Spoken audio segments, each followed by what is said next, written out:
بسم الله الرحمن الرحيم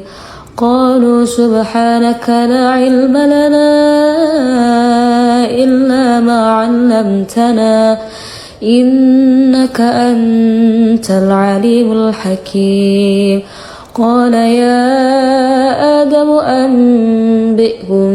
بأسمائهم فلما أنباهم بأسمائهم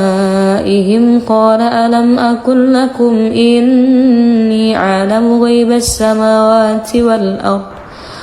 وأعلم ما تبدون وما كنتم تكتمون وإذ قلنا للملائكة اسجدوا لآدم فسجدوا إلا إبليس أبى واستكبر وكان